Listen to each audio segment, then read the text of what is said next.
Racial diversity. I want you to help me welcome Apostle Claver.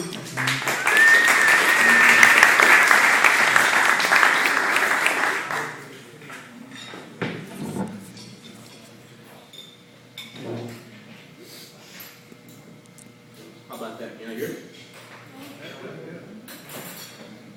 I mean, I do preach on the streets. I really don't need one of these things. One. All right, here we go. How about that? I'm so happy to have such a great turnout today, in spite of a hurricane. I think we had to drive through a couple of bands when we crossed the county line. Man, it was nasty. I hope we have more than 5 people in it. But it's a great turnout. I'm glad you guys are here. We have a lot of information that we're going to share with you today. Jersey with the Tea Party. Any of the Tea Party folks here today at all? Tea Party folks? What makes you a Tea Party folk? Well, have you ever been to one? Okay, good. Some Project 912 people or other Liberty Group people. Maybe you agree with me. We would not have Tea Party organizations. We would not have Project 912 people or Liberty Group organizations, We the People, Wanted by Land, those types of groups, if it wasn't for one fact: the results of elections. What happened in 2006 and what happened on November the 4th, 2008.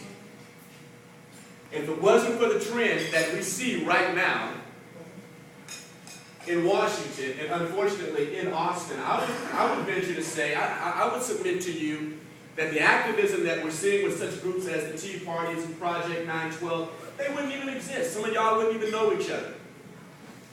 Because of one simple fact: the outcome of elections. And let me say this. We can gather and rally all that we wish. We can wave signs, we can wave flags, we can have great speakers that energize us and just give us chills up and down our spine. But all the things that we are disappointed about, that we are infuriated about, they will not change if we do not win elections. Everything that I'm doing as an organization, RagingElephants.org, it's about winning elections and getting this country and this state, the greatest of states, Texas, back on the right track. I'm here today because I'm concerned about winning elections. And I am sounding the trumpet this morning for everybody in this room to get involved with what it takes to win elections right here in Galveston County, throughout the state of Texas, and certainly for this country.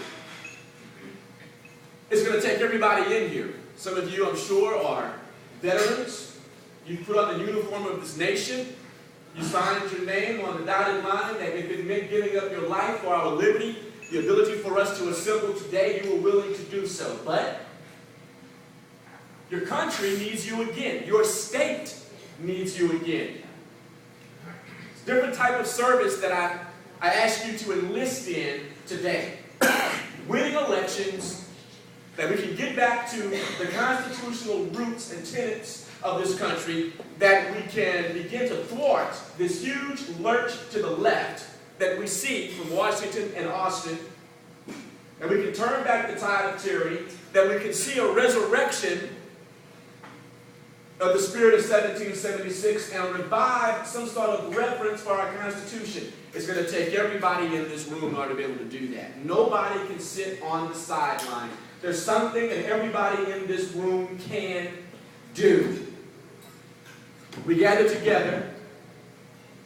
We enjoy good food. We enjoy good conversation. We enjoy good company. But that's not going to win elections. It's not going to change the fortune of our nation, our state, and your county. You got to get active. The first part of my talk today is, well, I'm in a different mode. We do something that we call boot camps, where the first part of the presentation is educational, and the second part of the presentation, we actually train volunteers to do the work on the ground that it takes to win elections. And we're having one July. And we're having, July 31st, we're having one in Galveston, our first one in Galveston County, July 31st. So I was in a different mode there, Casey. Today is about education. Why do we have to do what we have to do?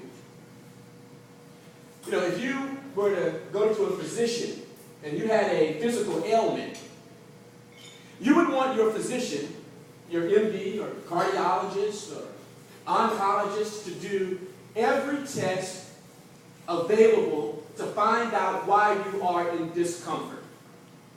Why are you in pain? Why is your body not functioning the way it should?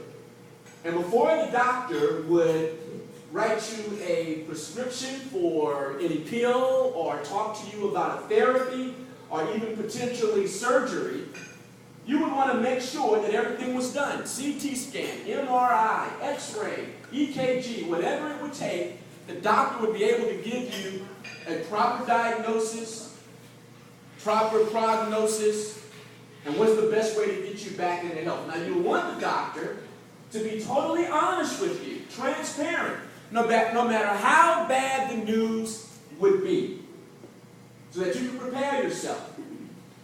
Prepare yourself soulfully. Get your mind ready psychologically for what you would have to go through in order for you to get back to good health. And prepare yourself spiritually as well for what you would have to go through in order to get your body back into good health. Well, what we need to do is look at our party, pachyderms, and let's see where we truly are when it comes to the Republican Party in Texas and in Galveston County and in the nation, quite frankly. Where are we? Let's be transparent. Are we truly as strong as we think we are?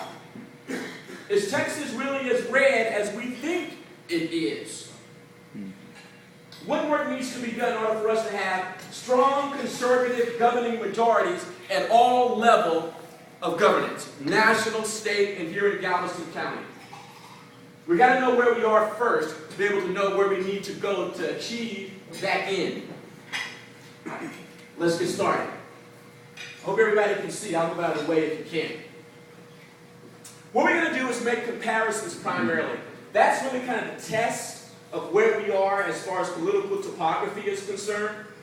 We have to look at where we were and where we are now, and we need to make some comparisons. So right off the bat, what you should know is that in 2004, John Kerry won 18 counties in Texas out of 254. In 2008, Barack Obama only won 10 more counties. Now, out of 254 counties, we would think, oh, gee, well, it's not a big deal. They only won 10 more counties in the Obama tsunami. But it's not about how many counties that he won. It's about which counties that he won. GOP growth, and the presentation I'm giving you today is very much abbreviated. It's very much abridged. A whole lot different. Much of the information will be voluminous at a boot camp, and I hope each and every one of you attend. But what you see is these deep red counties here are the counties in the state that saw the largest Republican growth in a presidential election cycle. They had 2% or more growth. Now let's look at Democratic growth, 2% or more. And what you'll see is these deep blue areas here are where we saw the largest amount of Democratic growth from 2004 to 2008. And what you'll notice is the counties: Montgomery, El Paso, Brazoria, Tarrant, Harris, Bexar, Fort Bend, Dallas, Collin, Travis. Let's throw in Williamson. Let's throw in Hayes. Let's throw in Denton. What we're seeing here is that it's the big counties, the big metropolitan, urban, suburban counties are where the Republicans are losing the greatest ground. It's what we call at RagingElephants.org the Texas Big Six. Dallas-Fort Worth, Austin-San Antonio, El Paso, the greater Houston area, and